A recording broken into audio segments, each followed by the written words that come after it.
So I was going through my comments this morning, and one of my subscribers asked if I would do a short video and comment on the 19 Granite Mountain Firefighters, the hot shots that we lost in the big Arizona fire. And I heard about that last night, and I was really deeply troubled over that, and really saddened by that loss. Being an ex-wildland firefighter and working directly with hotshot crews in the past, I understand those guys and can attest to the fact that they are some of the finest Americans that you could ever ask to meet. Just to tell you a quick story, I had a similar incident that could have turned out just like that. And I also lost some acquaintances and friends on a hotshot crew in 2000 through 2002 wildland fire season in Colorado. First off, I was working as a Type 6 engine boss, and what that is that's a guy that's in charge of a 1-ton truck with about a 300-gallon water tank on it that works in support with the hand crews. And I was working at the time on a Southern Colorado fire in support with the Idaho shot crew or hot shot crew, working directly with those guys. Also working with a grayback contract hand crew, which I'll touch on here at the end of the video. So we were in a ravine in a canyon, and terrible conditions. The fire was exploding and was so big that it was creating its own weather and lightning and thunder and just an apocalyptic scene. I was really impressed with the leadership of the Forest Service and how well they managed that, and how they put safety first.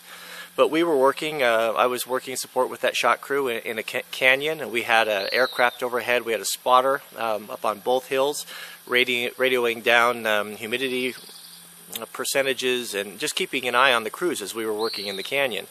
All of a sudden the wind changed. It started blowing the fire and embers into our area, and was essentially cutting us off from our retreat.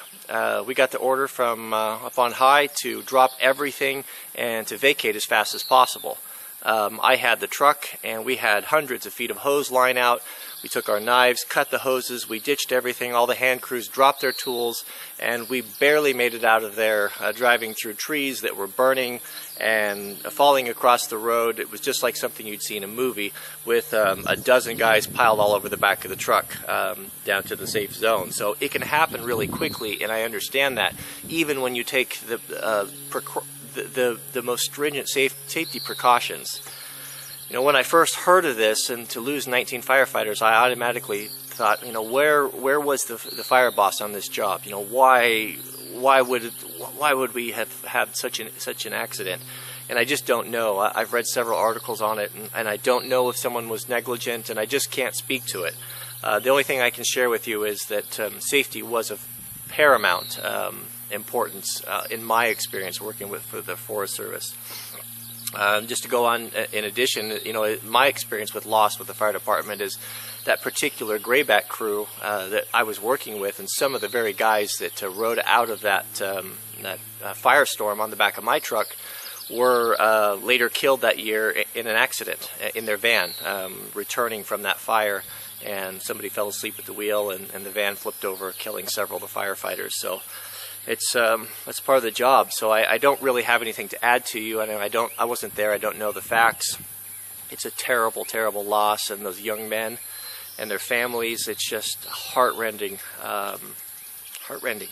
You know. I mean, sometimes I wonder. You know, I don't know. I can't speak to it. Was there too much importance put on structure protection and saving those homes?